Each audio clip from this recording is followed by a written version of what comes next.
ലൽസലാം മുസ്ലിയാക്കളെ, ഇടതുപക്ഷം ഹൃദയപക്ഷം നവമാധ്യ കുടുംബത്തിലെ എല്ലാ പ്രിയപ്പെട്ട സുഖാക്കൾക്ക് അഭിവാദ്യങ്ങൾ. പ്രിയപ്പെട്ട എഴുത്തുകാരൻ CV ശ്രീരാമനെ ഓർത്തെടുക്കാനുള്ള ഈ ദിനം ഓർത്തു വയ്ക്കുകയും അത് അവതരിപ്പിക്കാൻ ഒരവസരം എനിക്ക് നൽകുകയും ചെയ്ത പ്രിയപ്പെട്ട നമ്മുടെ സുഖാക്കൾക്ക്, സംഘാടകർക്ക്, അഡ്മിൻ സുഖാക്കൾക്ക് ഹൃദയാഭിവാദ്യങ്ങൾ നേരുന്നു. വാസ്തവത്തിൽ CV-യെക്കുറിച്ച് ഓർക്കുക എന്നാൽ CV-യെ ഓർക്കൽ മാത്രമല്ല എന്നതാണ്. എല്ലാ ഓർമ്മദിനങ്ങളും ഒരുപക്ഷെ കഴിഞ്ഞ ദിവസം നമ്മുടെ ഷഫീഖ് സഖാവ് അവതരിപ്പിച്ചിട്ടുള്ള തമിഴ്നാട്ടിലെ ഏറ്റവും ധീരോജ്ജലമായ സമര പോരാട്ടത്തിന് നേതൃത്വം കൊടുത്ത നടിയുമായിട്ടുള്ള സുഖാവിനെ നമ്മൾ ഓർത്തെടുക്കാണ്ടായി. നമ്മുടെ കഴിഞ്ഞ ദിവസം ചെഗുവേരയെ സംബന്ധിച്ചുള്ള ഓർമ്മകൾ നമ്മൾ പങ്കുവെക്കേണ്ടായി.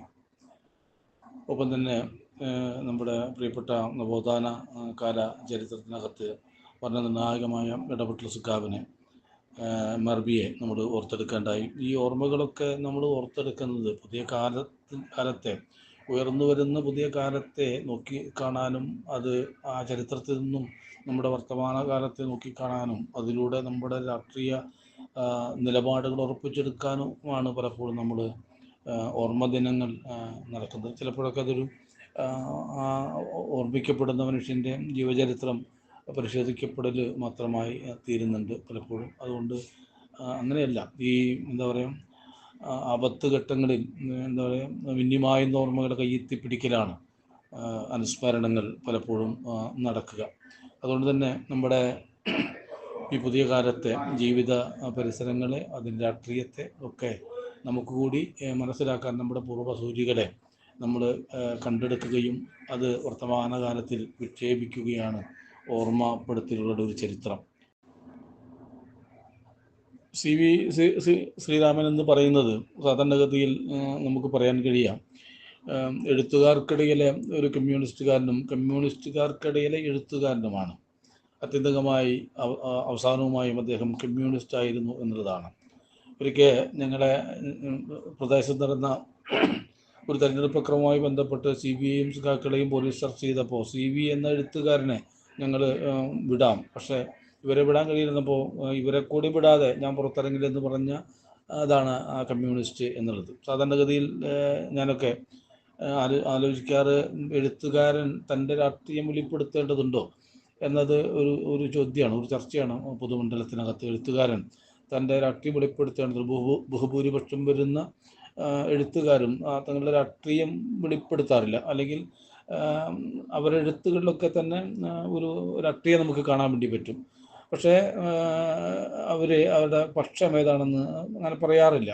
എങ്കിലും പൊതുവെ എന്താ പറയുക, ഒരു ഇടതുപക്ഷ മനസ്സുള്ള ആളുകളായിരിക്കും. ആ എഴുത്തിലൊക്കെ തന്നെ അതന്നെയാകും. ഒരുപക്ഷെ അവർക്ക് മറ്റൊന്നും എഴുതാൻ വേണ്ടി കഴിയില്ല. വീണുപോയ മനുഷ്യരുടെ സങ്കടങ്ങളെ മാത്രം തിരിച്ചറിയുകയും ആ സങ്കടങ്ങൾക്ക് ആധാരമായ കാലത്തെയും കാലചരിത്രത്തെയും ഉൾപ്പെടുത്തിക്കൊണ്ട് ഒരു കഥയായി രൂപപ്പെടുത്തി ജനങ്ങളിലേക്ക് എത്തിക്കുമ്പോഴാണ് അതിന് വായനക്കാരുണ്ടാകുക എന്നുള്ളത് കൊണ്ട് പൊതുവെ എഴുത്തുകാരൊക്കെ ഇടതുപക്ഷ മനസ്സുള്ളവരാകും എന്ന് തന്നെയാണ് പൊതുവെ വിലയിരുത്തപ്പെടുന്നതെങ്കിൽ പോലും ഞാൻ ചിലപ്പോഴൊക്കെ ചോദിക്കാറുണ്ട്, നമുക്ക് ഈ പറയുന്ന എഴുത്തുകാർക്ക് അവരുടെ രാഷ്ട്രീയം പറയേണ്ടതെന്ന് ചോദിക്കുമ്പോൾ അത് പറയേണ്ടതില്ല എന്ന ഒരു നിലപാടാണ് പലപ്പോഴും ഞാൻ എടുക്കുക എന്നുള്ളതാണ്. അതിൻ്റെതായ കാരണങ്ങളും ഉണ്ട് എന്നുള്ളതാണ്. എഴുത്തുകാരൻ്റെ എഴുത്തെന്ന് പറയുന്നത് ഒരു സ്വത്തായി തീരുന്നുണ്ട് എഴുത്തുകാരനും.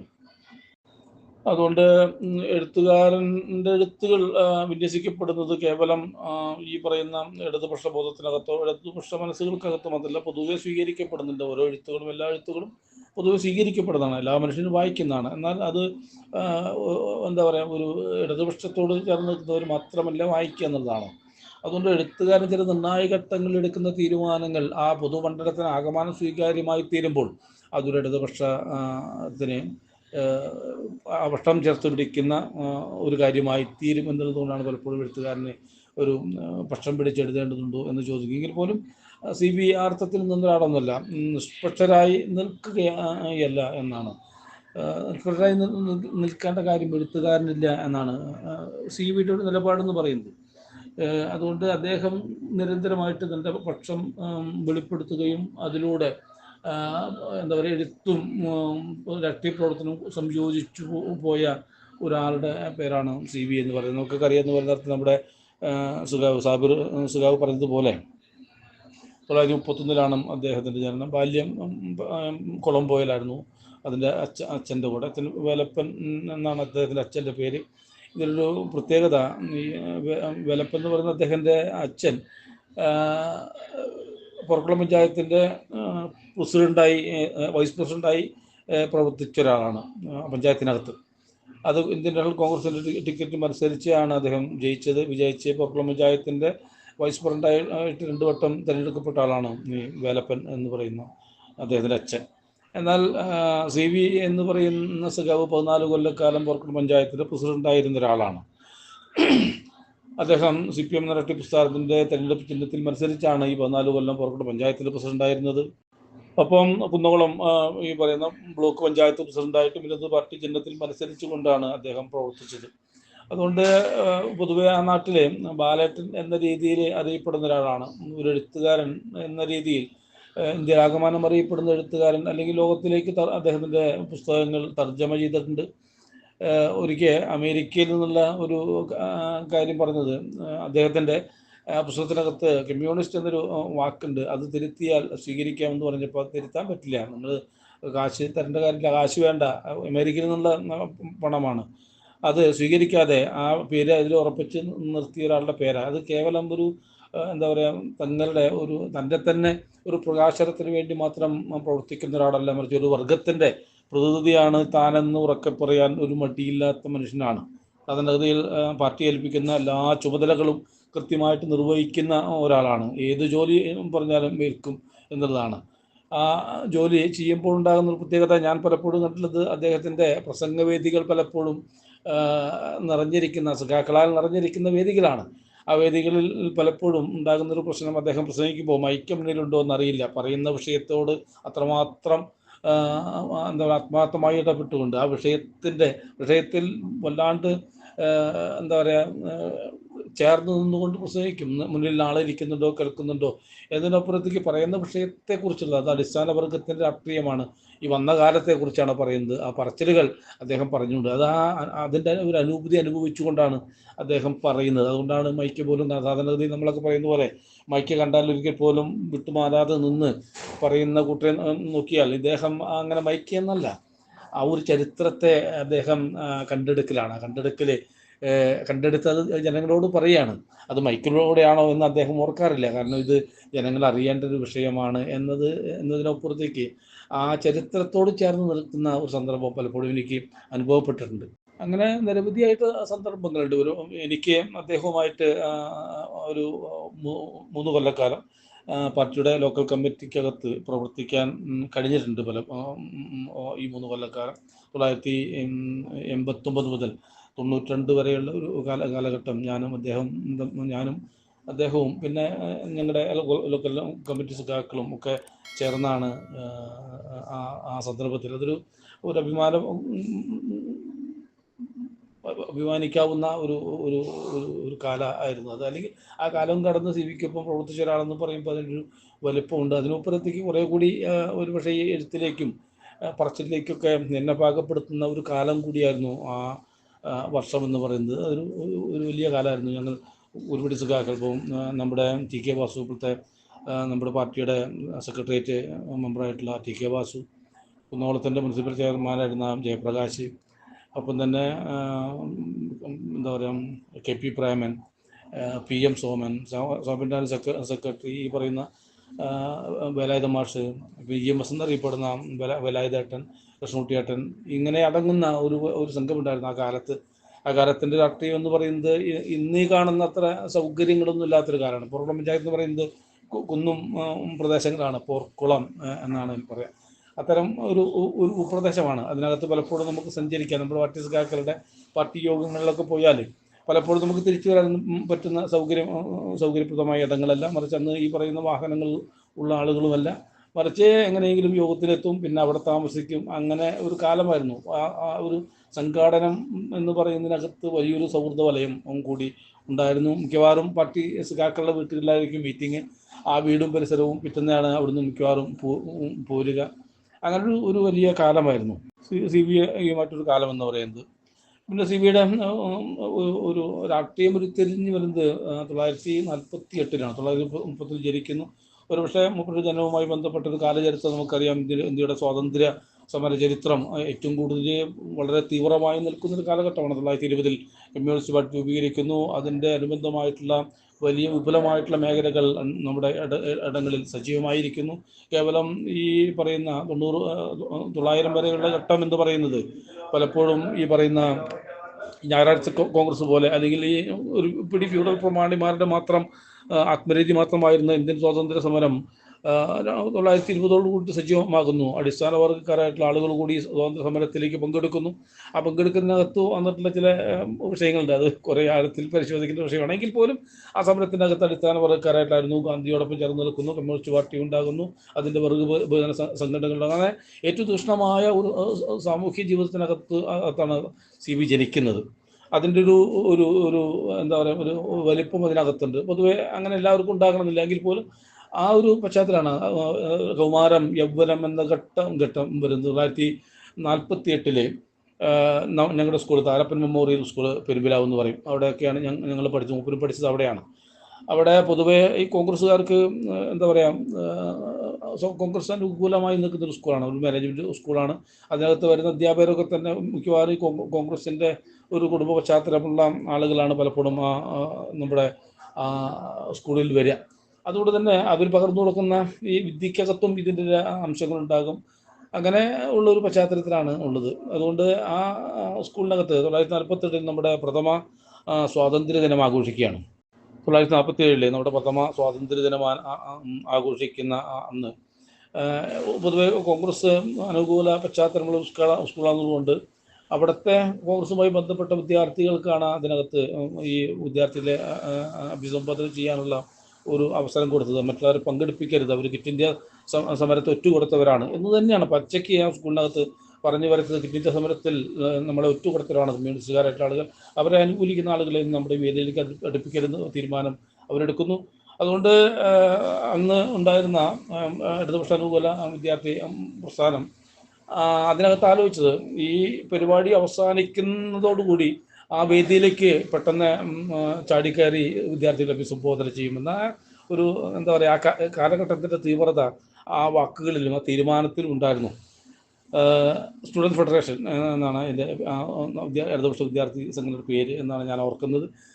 ആ ഒരു പ്രവൃത്തി ഏറ്റെടുത്തത് സി വി ശ്രീരാമനും അദ്ദേഹത്തിൻ്റെ സുഹൃത്തും കൂടിയാണ് ആ ഉത്തരവാദിത്തം ഏറ്റെടുത്തത്. അതിലൂടെ അദ്ദേഹത്തിൻ്റെ ഒരു പക്ഷം രാഷ്ട്രീയം കൃത്യമായിട്ട് വെളിവാകുന്നു. പിന്നീട് അങ്ങോട്ടുള്ള കാലഘട്ടങ്ങളൊക്കെ തന്നെ RSSലാണ് നടക്കുന്നത്. അതാണ് ഒരു രാഷ്ട്രീയ പശ്ചാത്തലം എന്ന് പറയുന്നത്. പിന്നെ അദ്ദേഹം കുറച്ചു കാലം നമ്മുടെ ഈ പറഞ്ഞ അന്തമാൻ ദ്വീപിലെ ജോലിയായിരുന്നു. 1954 മുതൽ 60 വരെ അദ്ദേഹം അന്തമാൻ നിക്കോബർ ദ്വീപിൽ ആണ് ഉണ്ടായിരുന്നത്. ആ ഒരു ദ്വീപിൻ്റെ പശ്ചാത്തലത്തിലാണ് നമ്മുടെ ഈ പറയുന്ന വസ്തുഹാര എന്ന് പറയുന്ന കഥ ഉണ്ടാകുന്നത്. ആ ഒരു സാഹചര്യത്തിലാണ്. അല്ലെങ്കിൽ ഏതിടങ്ങളിലും അദ്ദേഹം കാണുന്ന ഈ അടിസ്ഥാന വർഗ്ഗങ്ങളുടെ സങ്കടങ്ങളെ അദ്ദേഹം നെഞ്ചേറ്റുന്ന മനുഷ്യൻ അത് കഥയായി രൂപപ്പെടുത്തുന്നതാണ്. അതുകൊണ്ട് അതിനകത്ത് ഈ പറയുന്ന അന്തമാൻ നിക്കോബാർ ദ്വീപുകൾക്കകത്തുണ്ടെന്ന ആ കാലത്തുണ്ടാകുന്ന ഒരു നമ്മുടെ ഇന്ത്യൻ സ്വാതന്ത്ര്യ സമരവുമായി ബന്ധപ്പെട്ടായിട്ട് നിരവധിയായിട്ടുള്ള കലാപങ്ങളുടെയും കെടുതികളുടെയും കൊലപാതകങ്ങളുടെയും നടക്കയത്തിനകത്ത് നിൽക്കുന്ന മനുഷ്യരെ പുനരധിവസിപ്പിക്കാനുള്ള ഒരു സർക്കാർ പദ്ധതിക്കകത്ത് ഉദ്യോഗസ്ഥനായിരുന്നു സി വി ശ്രീരാമൻ. അതിനുശേഷമാണ് അദ്ദേഹം കേരളത്തിൽ സജീവമാകുന്നത്. മദ്രാസിൽ പോയി LLB എടുക്കുന്നു.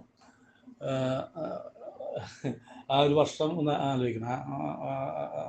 മദ്രാസിൽ പോയി LLB എടുക്കുന്നൊരു കാലം, അത് പാർട്ടിയുമായി ബന്ധപ്പെട്ട നിരവധി ഘടകങ്ങൾ അതിനകത്ത് പ്രവർത്തിക്കുന്നുണ്ട്. അപ്പോൾ തന്നെ അദ്ദേഹം എന്താ പറയുക, നമ്മുടെ കുന്നംകുളത്തെ മജിസ്ട്രേറ്റ് കോടതിയിലും ചാവക്കാട്ടെ മജിസ്ട്രേറ്റ് കോടതിയിലുമായിട്ടാണ് അദ്ദേഹം പ്രാക്ടീസ് ചെയ്യുന്നത്.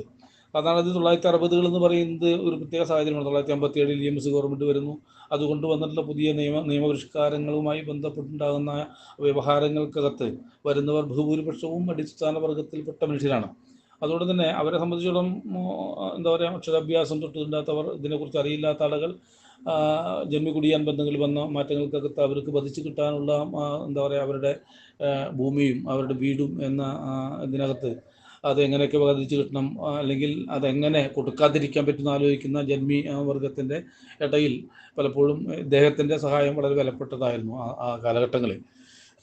അന്ന് ആ കാലഘട്ടത്തിൽ നമ്മുടെ സാധാരണപ്പെട്ട അതൊരു കക്ഷിപക്ഷത്തിന് മുപ്പുറത്തേക്ക് അടിസ്ഥാന വർഗത്തിൻ്റെ അവകാശങ്ങൾക്ക് വേണ്ടി നിലയുറപ്പിക്കുക എന്ന തീരുമാനവും നിലപാടും തന്നെയാണ് അദ്ദേഹം എടുത്തത്. അതിനകത്ത് നിരവധി ആളുകൾക്ക് അത് പണം വാങ്ങിയിട്ടൊന്നുമല്ല, പണം കിട്ടാൻ കൊടുക്കാൻ പാകമില്ലാത്ത സാധാരണപ്പെട്ട മനുഷ്യരാണ്. അതുകൊണ്ട് അവർക്കൊക്കെ തന്നെ ഈ സൗജന്യമായിട്ടുള്ള ഈ പറയുന്ന നിയമ സഹായങ്ങൾ ചെയ്തു കൊടുക്കുന്നതിനകത്ത് ഇടപെട്ട ഒരു വലിയ മനുഷ്യസ്നേഹി എന്ന നിലയ്ക്ക് നമുക്ക് അദ്ദേഹത്തെ കാണാൻ വേണ്ടി പറ്റും. അപ്പോൾ തന്നെ അദ്ദേഹത്തിൻ്റെ വീട് എന്ന് പറയുന്നത് നിങ്ങൾക്ക് ഇപ്പോൾ കുന്നംകുളത്ത് ബസ് കയറിയാൽ പാറയമ്പാടം എന്ന് പറയുന്ന ഒരു 3 കിലോമീറ്ററിന് അപ്പുറത്ത് സ്റ്റോപ്പിൽ ഇറങ്ങിയാൽ അവിടെ നിന്ന് നടന്നു പോയാൽ അദ്ദേഹത്തെ വീട്ടിലെത്താൻ പറ്റും. വീട് ഇന്നും ആ അർത്ഥത്തിലാണ് ഒരു തണുത്ത പ്രദേശമാണ്. ഇന്നും അങ്ങനെ ഒരു മാറ്റവുമില്ലാതെ തുടരുന്നു. അദ്ദേഹത്തെ സംസ്കരിച്ചിടത്തിൻ്റെ തൊട്ടപ്പുറത്താണ് ഒരു കാവ് എന്ന് പറയുമ്പോൾ ആ വീടും പരിസരവും ഒക്കെ ആ കാവിൻ്റെ ഒരു പശ്ചാത്തലത്തിലാണ് ഇപ്പോഴും തണുത്ത് നിൽക്കുന്ന. അദ്ദേഹത്തിൻ്റെ വീട്ടിൽ പോയാൽ എപ്പോഴും വളരെ നിശബ്ദതയും ശാന്തതയും നമുക്ക് അനുഭവിക്കാൻ പറ്റുന്ന ഒരു രീതിയാണ് അവിടെ എപ്പോഴും ഉള്ളത്. എപ്പോഴും നിശബ്ദമാണ്. ഈ പച്ചിലകളുടെ ഒരു വലിയ ഒരു തുരുത്ത് പോലെ നമുക്ക് തോന്നാൻ വേണ്ടി പറ്റും. ഒരു പഴയ തറവാടാണ്. അവിടെ പോയാൽ നമുക്ക് ആ ഒരു ശാന്തത വല്ലാണ്ട് അനുഭവിക്കുന്ന ഒരു രീതി. അത് തന്നെയായിരുന്നു CBയിലെ മനുഷ്യസ്നേഹിയെ പിറവി എടുക്കാനോ അത്തരം രീതിയിൽ അദ്ദേഹം ജീവിക്കാനോ കഴിഞ്ഞു പോയതും ആ ഒരു എന്താ പറയുക കാരണം കൊണ്ടാണ് എന്നാണ് ഞാൻ വിചാരിക്കുന്നത്. തീർച്ചയായിട്ടും അദ്ദേഹം പല നിലകളിൽ നമ്മുടെ സംഘടനയ്ക്കും ഒക്കെ വലിയ സജീവമായിട്ടുള്ള പങ്കുവഹിച്ച ഒരു പ്രിയപ്പെട്ട സഖാവും എഴുത്തുകാരനുമാണ്. അദ്ദേഹത്തിന് നിരവധി പുരസ്കാരങ്ങളൊക്കെ കിട്ടിയിട്ട് തീർച്ചയായിട്ടും ഇപ്പോൾ നമ്മുടെ കേരള സാഹിത്യ അക്കാദമിയുടെ വൈസ് പ്രസിഡൻ്റായിട്ട് നിന്നിരുന്ന ആളാണ്. മരണം വരെ പാർട്ടിയുടെ മെമ്പറായിരുന്ന ഒരു മനുഷ്യനാണ്. നിരവധി പുസ്തകങ്ങളും എഴുതിയ മനുഷ്യന് നമ്മുടെ കേന്ദ്ര സാഹിത്യ അക്കാദമിയുടെ അവാർഡും കേരളത്തിൻ്റെ നിരവധിയായിട്ടുള്ള അവാർഡുകൾ ദുബായിൽ നിന്നും കിട്ടുള്ള ശക്തിയുടെ അവാർഡ് നിരവധി പുരസ്കാരങ്ങളൊക്കെ നേടിയിട്ടുള്ള ഒരു ആൾ കൂടിയാണ്. അതിന് അർഹതപ്പെട്ട ഒരാൾ കൂടിയാണ് അദ്ദേഹം. അതുകൊണ്ട് അദ്ദേഹത്തിൻ്റെ എഴുതിയിട്ടുള്ള നിരവധി കഥാസമാഹാരങ്ങളുമുണ്ട് നമ്മുടെ സമൂഹത്തിനകത്ത്. എല്ലാം തന്നെ പൊതുവെ നമ്മുടെ അടിസ്ഥാന വർഗത്തിൻ്റെ ജീവിതത്തെയും ആ ജീവിത പ്രശ്നങ്ങളെയും അഭിസംബോധന ചെയ്യുന്ന രീതിയിലുള്ള കഥകൾ എഴുതുന്ന കാര്യത്തിൽ ഒരു മടിയുമില്ലാതിരുന്ന മനുഷ്യൻ അത് പുറത്ത് കൊണ്ടുവരേണ്ടതുണ്ടെന്നും കാലത്തെ ബോധ്യപ്പെടുത്തേണ്ടതും ഉണ്ട് എന്ന് കൃത്യമായിട്ടും എന്താ പറയുക കൃത്യമായൊരു പ്രത്യാശ നിലപാടുകൾക്കകത്ത് നിന്നുകൊണ്ട് കഥകളെ സമീപിച്ച ഒരാളാണ് വാസ്തവത്തിൽ CV ശ്രീരാമൻ എന്ന് പറയുന്നത്. ഈ അദ്ദേഹം പഠിച്ച സ്കൂളിൻ്റെ ഒരു പശ്ചാത്തലത്തിൽ ആ സ്കൂളിൽ തന്നെയാണ് ഞാനും പഠിച്ചത്. അതുകൂടി ഇതിൽ ചേർത്ത് വായിക്കുമ്പോഴേ നമുക്കത് പൊന്നാകും.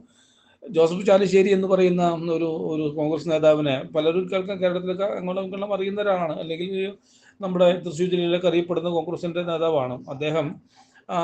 എൻ്റെ കൂടെ അധ്യാപകരായിരുന്നു. അതുകൊണ്ട് എങ്ങനെയാണ് ആ സ്കൂളൊരു കോൺഗ്രസ് പരിസരമുള്ള ഇടമായിട്ട് തോന്നിയത് എന്നതിനകത്ത് ഒരു കൂട്ടിച്ചേർക്കൽ നടത്താനുള്ളത്. ഞാനും പഠിക്കുന്ന ഘട്ടങ്ങളിൽ ഈ പറയുന്ന എന്താ പറയുക ജോസഫ് മാഷ് ഞങ്ങളെ ക്ലാസ് അധ്യാപകനായിരുന്നു. അദ്ദേഹം കൃത്യമായിട്ടൊന്നും എപ്പോഴും രാഷ്ട്രീയക്കാരനായിട്ട് കതറും വിട്ട് നടക്കുന്ന ഒരാളാണ്.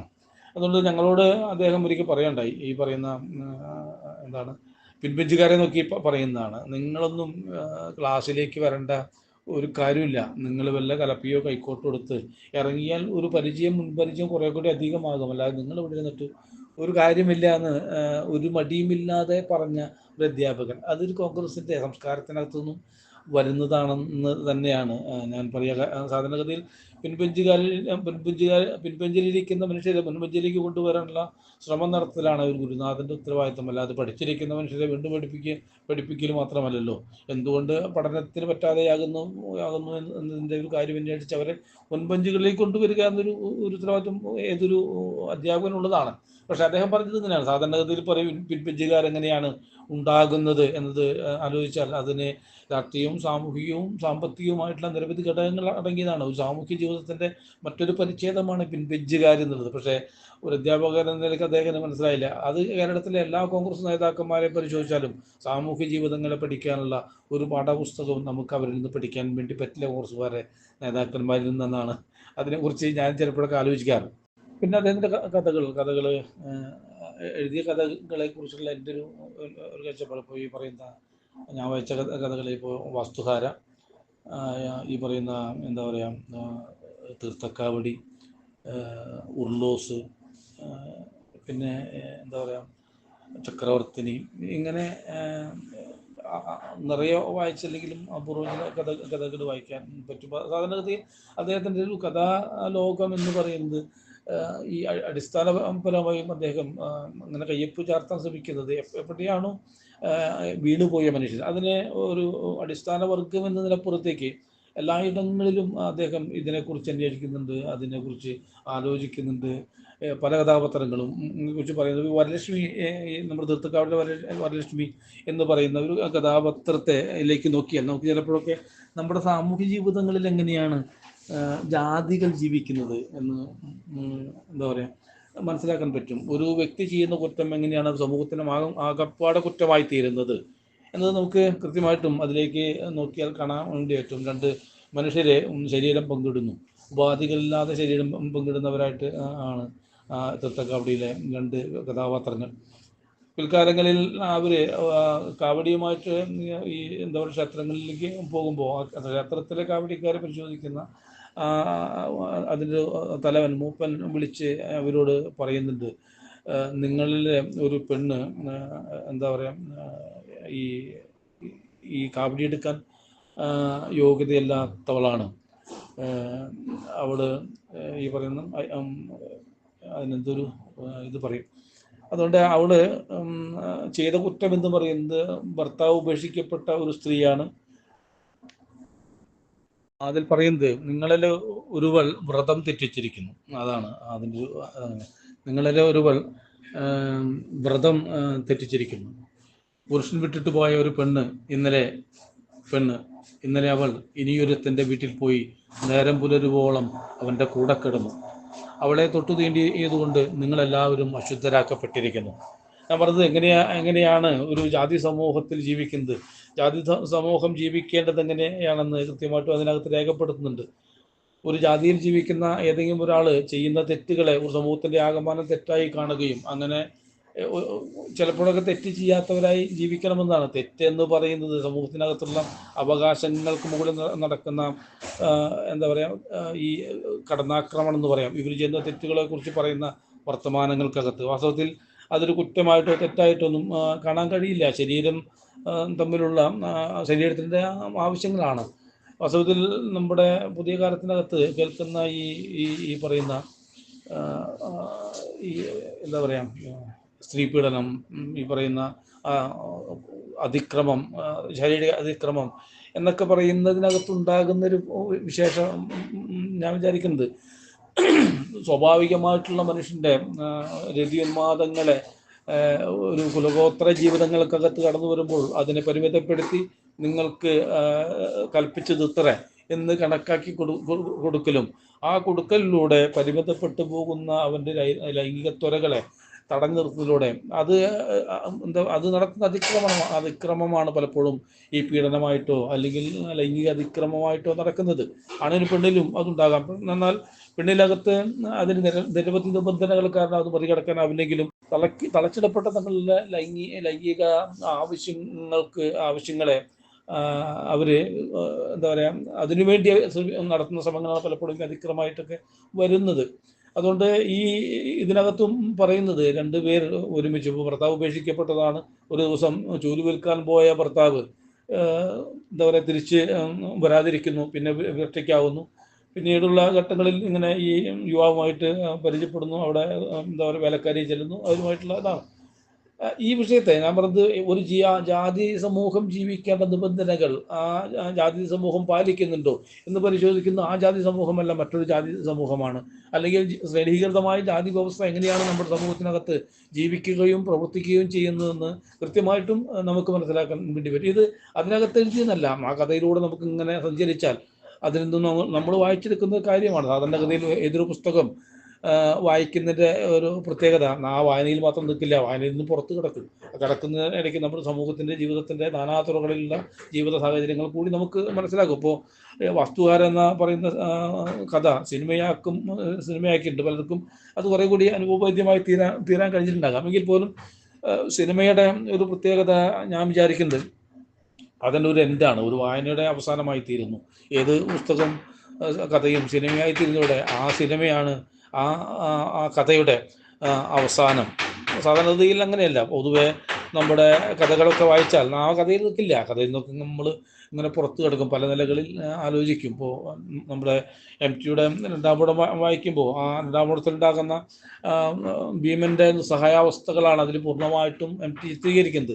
സാധാരണഗതിയിൽ ഭീമനെ സംബന്ധിച്ചുള്ള ഒരു ആലോചന, ഭീമൻ എന്ന കഥാപാത്രത്തെ സംബന്ധിച്ചുള്ള ഈ ആലോചന പലപ്പോഴും നമ്മൾ കേട്ടിട്ടുള്ളത് ഏറ്റവും ക്രൂരനായിട്ടുള്ള അക്രമോത്സുകമായി നിൽക്കുന്ന ഒരു ഒരു ഒരു യോദ്ധാവിനെയാണ് നമ്മൾ കാണുക. പക്ഷേ ഈ പറയുന്ന നമ്മുടെ രണ്ടാമൂഴത്തിനകത്ത് അങ്ങനെയല്ല. ഏതൊക്കെ ഘട്ടങ്ങൾ, എല്ലാ ഘട്ടങ്ങളിലും നിസ്സഹായനായി പോകുന്ന, രണ്ടാമൂഴക്കാരനായി പോകുന്ന, ഇത്രയും ഉരുക്ക് ശേഷിയുള്ള മനുഷ്യൻ ഒന്നും വല്ലാതായി തീരുന്ന സഹായാവസ്ഥകളെ എം ടി പറയുന്നത്. നമ്മൾ ആ വായനയിലൂടെ നമ്മൾ ഇന്നലെ വരെ കണ്ട ഭീമനെ പൂർണ്ണമായിട്ടും ഒഴിവാക്കി നമ്മുടെ എം ടിയുടെ ഭീമനെ സ്വീകരിക്കുന്നത്. ഒരുപക്ഷെ മലയാളത്തിനകത്ത് രണ്ടാമൂഴം ഇത്രമധികം ആഘോഷിക്കപ്പെട്ടതോ വായിക്കപ്പെട്ടതോ ആ ഒരു അർത്ഥം കൊണ്ടാകാം.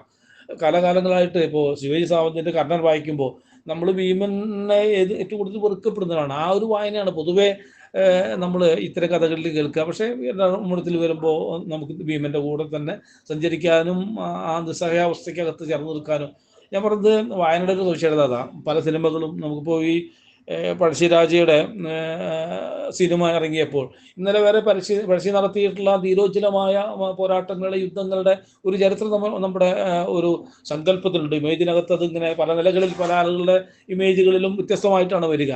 പക്ഷേ ഈ പറയുന്ന സിനിമ ഇറങ്ങുന്നതോടെ അവിടെ അവസാനിക്കും. അതാണ് അവസാനത്തെ ഈ പറയുന്ന പഴശ്ശിരാജ എന്ന രീതിയിലേക്ക്. അതുകൊണ്ട് ആ പരിമിതി ഉണ്ട്.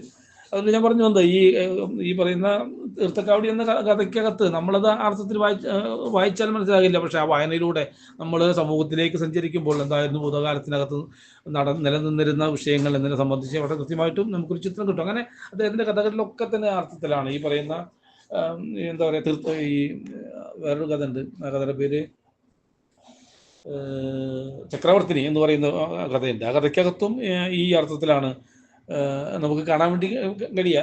ഒരുപക്ഷെ ജീവിതത്തിൽ ഒരു കാലത്ത് അടിച്ചമർത്തപ്പെടുകയോ അപമാനിക്കപ്പെടുകയോ ഒരാൾ എങ്ങനെയാണ് ആ കാലത്തിൽ നിന്ന് മറികടക്കേണ്ടത്, ഒരു ഉദാഹരണമായിട്ടാണ് അദ്ദേഹം ആ കഥയെ കാണുന്നത് എന്നാണ് എനിക്ക് തോന്നിയിട്ടുള്ളത്.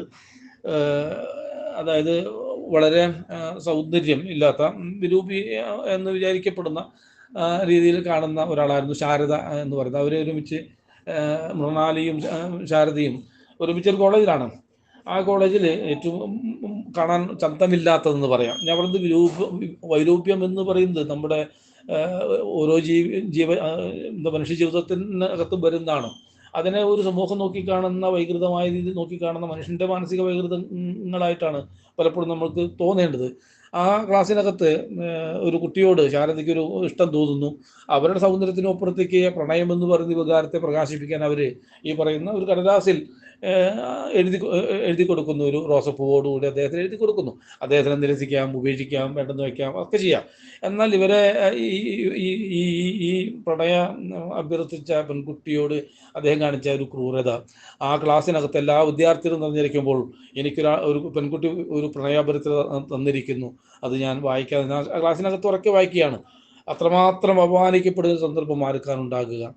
അതുകൊണ്ട് തന്നെ അന്ന് ആ ക്ലാസ് ഉപേക്ഷിച്ച് പോകുന്നതാണ്. പിന്നെ ഈ മൃണാളിനിയും പിന്നെ ഈ പറയുന്ന ശാരദയും കണ്ടുമുട്ടുന്നത് കോടതിക്കകത്ത് വെച്ചാണ്. മൃണാളിനി കോടതിയിൽ ചെല്ലുമ്പോൾ അത്രമാത്രം നിശബ്ദമാണ് കോടതി, അത്രമാത്രം നിശബ്ദമാണ് ആ കോടതി. അത്ര ഭയപ്പാടോട് കൂടിയിട്ടാണ് എല്ലാം നിലനിൽക്കുന്നത്. അവര് ഒരു മൃണാളിനി ഒരു കേസുമായി ബന്ധപ്പെട്ട റിപ്പോർട്ട് കൊടുക്കാൻ വേണ്ടി കോടതിയിലെത്തി. അപ്പോഴാണ് ഇവരെ കാണുന്നതും ശാരദയെ കണ്ടുമുട്ടുന്നതും പരിചയപ്പെടുന്നു. അതിനകത്ത് ശാരദയും കുട്ടി ഇവർ വീട്ടിൽ വരുന്നുണ്ട്. വീട്ടിൽ വന്നിട്ട് അവരോട് പറയുന്നുണ്ട്, എന്താ പറയുക, ഈ ലോകത്തുള്ള സർവ്വതും ഞാൻ വെട്ടിപ്പിടിച്ചു. അന്ന് അപമാനിക്കപ്പെട്ട ആ മുറിവേറ്റ മനസ്സെങ്ങനെയാണ് ആ കാലത്തെ മറികടന്നത്, അല്ലെങ്കിൽ ഈ പുതിയ കാലത്തിൻ്റെ മുകളിൽ ജീവിക്കാൻ പറ്റുന്ന ഒരു ഒരു ഒരു ശേഷി എങ്ങനെയാണ് നമുക്കുണ്ടാക്കിയതൊക്കെ ഉണ്ട് എന്ന് അവർ കൃത്യമായിട്ട് ആ കഥ ഓർമ്മപ്പെടുത്തുന്നുണ്ട്. അവർ പറഞ്ഞു, ഞാനെല്ലാം വിലയ്ക്ക് വാങ്ങി. ഇന്ന് കോടതികൾ ഞാനുള്ള കോടതികൾ വളരെ നിശബ്ദമാണ്. അടക്കി ഭരിക്കുന്ന ഒരു ചക്രവർത്തിയുടെ അതേ രീതിയിലാണ് എൻ്റെ കോടതികൾ എന്നവർ പറയുന്നുണ്ട്. അവർ മദ്യം മൃണാലിനിക്ക് വിളമ്പി കൊടുക്കുന്നുണ്ട്. അവർ പറഞ്ഞ് എനിക്ക് വേണ്ടാന്ന് പറയുന്നു. ഈ രണ്ടുപേർക്ക് വിളമ്പിയ മദ്യം അവർ ഒറ്റയ്ക്ക് കഴിക്കുന്നുണ്ട്.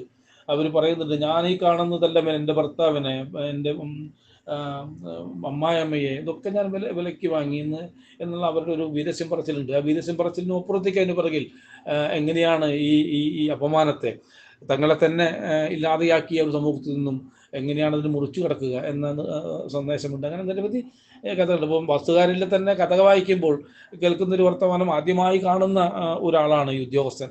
അതായത് റീഹാബിലിറ്റേഷൻ സെൻറ്ററിൽ നിന്നും വന്ന ഒരു ഉദ്യോഗസ്ഥനാണ്. അപ്പോൾ സ്ത്രീ പറയുന്നുണ്ട്, ബംഗാളിലെ ഈ ഈ ജീവിതം, ഈ നരക ജീവിതം, ഞാൻ ബംഗാളിൻ്റെ ആ സമയത്തുള്ള സന്ദർഭത്തിൽ 1947 ശേഷം ഉണ്ടായിട്ടുള്ള വലിയ ദുരന്തങ്ങളുടെ ഒരു ഘട്ടം കൂടിയായിരുന്നു. വിഭജനവുമായി ബന്ധപ്പെട്ടുണ്ടായ നിരവധി പ്രയാസങ്ങളുടെ, കലാപങ്ങളുടെ, കൊലപാതകങ്ങളുടെ ഒരു ചരിത്രത്തിനകത്തൂടെയാണ് ബംഗാൾ കടന്നു പോകുന്നത്. അതുകൊണ്ട് അവർ പറയുന്നുണ്ട്, എനിക്ക് ബംഗാൾ മടുത്തുപോയി, എനിക്ക് ഇവിടുന്ന് എങ്ങനെയെങ്കിലും ഇഷ്ടപ്പെടണം എന്ന് പറഞ്ഞിട്ടാണ് ഈ അദ്ദേഹത്തെ ഓഫീസിൽ പോയി കാണുന്നത്. അദ്ദേഹത്തെ വീട്ടിൽ കൊണ്ടുവരും. അങ്ങനെയാണ് ഇവർ ഈ കഥയിൽ കടന്നു പോകുന്നത്. അന്ന് ദമയന്തി ആദ്യമായിട്ടാണ് ഈ ഓഫീസറെ കാണുന്നത്. അമ്മ പരിചയപ്പെടുത്തി ഓഫീസർക്ക്, എൻ്റെ മകൾ ദമയന്തിയാണ്, എൻ്റെ മകൾ ദമയന്തിയാണ് എന്ന് പരിചയപ്പെടുത്തുന്നുണ്ട്. ആ പരിചയപ്പെടുത്തുന്ന ആ സമയത്ത് ദമയന്തി ചോദിക്കുന്ന ചോദ്യം ഇതാണ്: നിങ്ങൾ നിങ്ങളുടെ ക്യാമ്പുകളിൽ വല്ലാണ്ട് ഈ അഭയാർത്ഥികളെ ബുദ്ധിമുട്ടിക്കുന്നു, ആക്രമിക്കുന്നു എന്ന് കേൾക്കുന്നുണ്ടല്ലോ എന്നാണ് ചോദ്യം. പരിചയപ്പെട്ടിട്ടില്ല, ആരെന്നറിയില്ല, എങ്ങനെയുള്ള ആളെന്നറിയില്ല. പക്ഷെ അവരുടെ ചോദ്യം ഇതാണ്. അത്യന്തം ഈ അടിസ്ഥാന വർഗത്തിൻ്റെ കൂടെ നിൽക്കുന്ന മനസ്സായിരുന്നു എന്നതാണ്. ഏറ്റവും കരുത്തിട്ടുള്ള സ്ത്രീ കഥാപാത്രമാണ് അതിനകത്ത്. അവർ ചോദിക്കുമ്പോൾ ആര് പറഞ്ഞു ചോദിച്ചു, പത്രത്തിലുണ്ട്. ഏത് പത്രവുമാവട്ടെ, അങ്ങനെ നടക്കുന്നുണ്ടോ എന്ന ഒരു കരുത്തിട്ട ചോദ്യം ചോദിക്കുന്നുണ്ട്. പിന്നീട് ഇവർ ബന്ധുക്കളായി മാറുന്നുണ്ട്. ബംഗാളിൽ പോയി അദ്ദേഹത്തിൻ്റെ അമ്മാവൻ വിവാഹം കഴിച്ച ഒരു സ്ത്രീയാണ്. അതുകൊണ്ട് ഈ വന്ന കഥാപാത്രത്തിൻ്റെ എന്താ പറയുക, മുറപ്പെണ്ണാണ് എന്ന് പറയുന്നുണ്ട്. മുറപ്പെണ്ണല്ല, നിങ്ങളുടെ മുറപ്പെടുന്നല്ല, നിങ്ങളുടെ സിസ്റ്ററാണെന്ന് ബോധ്യപ്പെടുത്തുന്നുണ്ട്. പിന്നെ അതിൽ തന്നെ പറയുന്നൊരു വിശേഷപ്പെട്ട ഒരു കാര്യം, നിങ്ങൾ മലബാറികൾ ബംഗാളിൽ വരും, 2 ദിവസം ഈ പറയുന്ന പാർട്ടിക്കാരുടെ കൂടും, ഇൻകിലാബ് വിളിക്കും, സിന്താബ് വിളിക്കും, 2 ദിവസം കഴിഞ്ഞ് ജോലി കിട്ടും, പിന്നെ ഉപ്പളമല്ല, ഒന്നുമില്ല. അങ്ങനെയാണ്, കരിയറിസ്റ്റുകളാണ് എന്ന് അവരെ മലയാളികളെ കളിയാക്കുന്നുണ്ട് അവർ. അതുമാത്രമല്ല, ഈ പറയുന്ന ഇങ്ങനെയൊക്കെ കളിയാക്കി പറയുമ്പോൾ ഉദ്യോഗസ്ഥൻ പറയുന്നുണ്ട്, എന്നാൽ ഈ കമ്മ്യൂണിസ്റ്റ് പാർട്ടിയുടെ കേന്ദ്ര നേതൃത്വത്തിനകത്ത് ഏറ്റവും കൂടുതൽ മലയാളികളാണല്ലോ എന്ന് ചോദിക്കുന്നുണ്ട്. അവർ പറയുന്ന മറുപടി, അതുകൊണ്ടാണ് ഇന്ത്യയിൽ വിപ്ലവം നടക്കാതെ പോയതെന്ന് പറയുന്ന ഒരു വനിതയെ പരിചയപ്പെടുത്തുന്നത്. അങ്ങനെ അദ്ദേഹത്തിൻ്റെ കഥയിലുടനീളം ഈ പറയുന്ന വീണുപോയ മനുഷ്യരെ അതിൽ നിന്നും ഉയർത്തെഴുന്നേൽക്കാൻ പറ്റുന്ന പരുവത്തിലേക്ക് ഒരു സമൂഹത്തെ പാകപ്പെടുത്തി. അദ്ദേഹത്തിൻ്റെ കഥകൾ വായിക്കുമ്പോൾ ഉണ്ടാകുന്ന ഒരു പ്രത്യേകത, നാം ഇന്ന് അനുഭവിക്കുന്ന ഈ ജീവിതത്തെ, നാം അനുഭവിക്കുന്ന ഈ സാഹചര്യങ്ങളെ എങ്ങനെയാണ് കടന്നു വന്നത് എന്നത് കൃത്യമായിട്ടും അടയാളപ്പെടുത്താൻ സിവിയുടെ കഥ കഴിഞ്ഞില്ലെന്നാണ് ഞാൻ വിചാരിക്കുന്നത്. തീർച്ചയായിട്ടും ദീർഘിച്ചു പോയി തോന്നുന്നു. പൊതുവെ ദീർഘമായിട്ടുള്ള മെസ്സേജുകൾ വന്നാൽ നമ്മൾ കേൾക്കാൻ പഠിക്കും. എന്തായാലും CV എന്ന് പറയുന്ന ഒരു മനുഷ്യ സ്നേഹിയെ, ഒരു കമ്മ്യൂണിസ്റ്റിനെ, എന്താ പറയുക,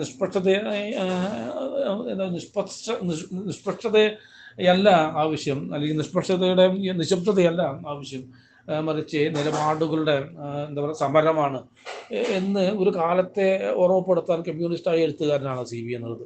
ഞാൻ പറഞ്ഞു വന്നത്, നമ്മുടെ എഴുത്തുകാരെ, ഓരോ മനുഷ്യരെയും നമ്മൾ ഓർത്തെടുക്കുന്നത് ഭൂതകാലത്തിൽ നിന്നും അറിവാർജിച്ച് വർത്തമാന കാലത്തിൻ്റെ ഈ രാഷ്ട്രീയത്തെ, സമഗ്രാധിപത്യത്തിൻ്റെ കാലത്തെ രാഷ്ട്രീയത്തെ തിരിച്ചറിയാനും തിരുത്താനും പറ്റുന്ന രീതിയിലേക്ക് നമ്മളെ സ്വയം നവീകരിക്കുകയും സമൂഹത്തെ നവീകരിക്കാനുമായിട്ടുള്ള ഒരു വലിയ ഉപാധിയായിട്ട് ഓർമ്മകളെ ഒക്കെ കാണേണ്ടതുണ്ട്. എന്താ പറയുക, ഈ പറയുന്ന അർജന്റീനയിൽ ജനിച്ച് ഈ പറയുന്ന നമ്മുടെ ക്യൂബയിൽ വിപ്ലവം നടത്തി കരീബിയൻ കാടുകളിൽ അസ്തമിച്ചു പോയ ഒരു സൂര്യൻ ഒരിക്കലും അസ്തമിക്കാത്ത രീതിയിൽ ലോകത്തിനകത്ത് നിറഞ്ഞു നിൽക്കുന്നത് പോരാടുന്ന എല്ലാ പോരാളികൾക്കും ആവേശമായിട്ട് അദ്ദേഹം മാറുന്നു. അതുകൊണ്ട് ഈ ഓർമ്മകളൊക്കെ നമ്മുടെ കാലത്തെയും നമ്മുടെ ലോകത്തെയും കണ്ടെടുക്കാനും വീണ്ടെടുക്കാനും, പലസ്തീനിലുള്ള കുട്ടികളോട് നമ്മൾ ഐക്യപ്പെടുന്നതിൻ്റെ പിറകിലുള്ള ഒരു രാഷ്ട്രീയം എന്ന് പറയുന്നത് അത് മതത്തിൻ്റെയോ അല്ലെങ്കിൽ ഈ പറയുന്ന മറ്റെന്തെങ്കിലും കാര്യം വെച്ചുകൊണ്ടല്ല. മനുഷ്യനെ ആക്രമിക്കാൻ നിങ്ങൾക്കെന്ത് അവകാശം? അവർക്കും ഈ ഭൂമിയിൽ ജീവിക്കാൻ അവകാശമുണ്ട്. അവകാശത്തെ നിഷേധിക്കുന്നവർക്കെതിരായിട്ടുള്ള സമരമാണ് എന്ന് നമ്മുടെ തെരുവീതികളിൽ ഇപ്പോൾ നടത്തുന്ന ഈ പ്രക്ഷോഭങ്ങൾക്കകത്ത്, അത് കേരളത്തിൻ്റെ മാത്രം വിഷയമല്ല, നമ്മുടെ ലോകത്തിൻ്റെ നാനാ തെരുവുകളിലും ഇസ്രായേലിന് ആയുധം വിൽക്കുന്ന, അവരോടൊക്കെ ഐക്യപ്പെടുന്ന, അവരെ സപ്പോർട്ട് ചെയ്യുന്ന ലോകങ്ങളിലൊക്കെ മനുഷ്യ തെരുവിൽ നിരന്തരമായി പോരാടിക്കൊണ്ടിരിക്കുന്നുണ്ട്, നിരന്തരമായി ശബ്ദമുയർത്തിക്കൊണ്ടിരിക്കുന്നത് ഈ അനീതിയെ അവസാനിപ്പിക്കേണ്ടതുണ്ട് എന്ന് ലോക മനസാക്ഷിയെ ബോധ്യപ്പെടുത്താൻ പറ്റുന്ന രീതിയിലേക്ക് ലോകത്തെമ്പാടുള്ള മനുഷ്യർ അർത്ഥത്തിൽ പ്രതികരിച്ചേ കൊണ്ടേയിരിക്കുന്നുണ്ട്. അതൊരു മനുഷ്യപക്ഷ നിലപാടാണ്. ആ മനുഷ്യപക്ഷ നിലപാടുകളെ ഉറപ്പിച്ചെടുക്കാനും പിന്നെ ആ ഉറപ്പിച്ചെടുത്ത നിലപാടുകളെ ജനപദങ്ങളിലേക്ക് എത്തിക്കാനുള്ള ഉത്തരവാദിത്തമാണ് എപ്പോഴും നമുക്കുള്ളത്. ആ ഉത്തരവാദിത്തത്തെ ഓർമ്മപ്പെടുത്തലാണ് ഓരോ ഓർമ്മ ദിനങ്ങളും നമ്മളോട് സംസാരിക്കുന്നത് എന്നാണ് ഞാൻ വിചാരിക്കുന്നത്. തീർച്ചയായിട്ടും ദീർഘമായി പോയി എന്ന് ഞാൻ വിചാരിക്കുന്നു. അതുകൊണ്ട് തീർച്ചയായിട്ടും സി വി ശ്രീരാമൻ എന്ന എഴുത്തുകാരനെ കമ്മ്യൂണിസ്റ്റുകാരനെ നമ്മുടെ ഗ്രൂപ്പിന് വേണ്ടിയിട്ട് ഒന്ന് പരിചയപ്പെടുത്താൻ വലിയ തോതിലൊന്നും ആയില്ല എന്നാണ് തോന്നുന്നത്. പലപ്പോഴും അങ്ങനെയൊക്കെ പാളിപ്പോയിട്ടുണ്ട്. പൊതുവെ ഈ സ്ഥലത്തിൻ്റെ ഒരു പ്രത്യേകത ഞാൻ ഇവിടെ ഹരിസഖാവിനോട് പറഞ്ഞിരുന്നു, മിക്കവാറും റെക്കോർഡിംഗ് ആണ് ചെയ്താൽ കുഴപ്പമുണ്ടോ പറഞ്ഞു. കുഴപ്പമില്ല, റെക്കോർഡ് ചെയ്തോ, ആ സമയത്ത് ഇട്ടാൽ മതി എന്ന് പറഞ്ഞു. എങ്കിലും ഈ നേരിട്ടുള്ള സംവാദത്തിൻ്റെ ഒരു സുഖം റെക്കോർഡിങ്ങിന് ഉണ്ടാകില്ല എന്നതുകൊണ്ടാണ്. ഈ പ്രദേശത്തിൻ്റെ ഒരു പ്രത്യേകതയാണ്. ചിലപ്പോഴൊക്കെ നമ്മുടെ വൈഫൈ കണക്ഷൻ വിച്ഛേദിക്കപ്പെടും. ചിലപ്പോൾ ഈ പറയുന്ന ബംഗാളികളും പല കൂട്ടരും നിൽക്കുന്ന നാടാണ്. അന്ന് ബഹളങ്ങളും കുക്കിങ്ങിൻ്റെയും അങ്ങനെ ഒരു സ്ഥലമാണ്. അതുകൊണ്ട് ഇങ്ങനെ ചെയ്താലോ, പക്ഷേ ആ ഒരു സംതൃപ്തി വരില്ല എന്നതുകൊണ്ടാണ് ഇങ്ങനെ തന്നെ പറഞ്ഞത്. തീർച്ചയായിട്ടും പ്രിയപ്പെട്ട നമ്മുടെ അഡ്മിൻ സഖാക്കൾക്കും നമ്മുടെ ഗ്രൂപ്പിലുള്ള മുഴുവൻ സഖാക്കൾക്കും ഹൃദയാഭിവാദ്യം എന്നുള്ള മനസ്സിലാവും.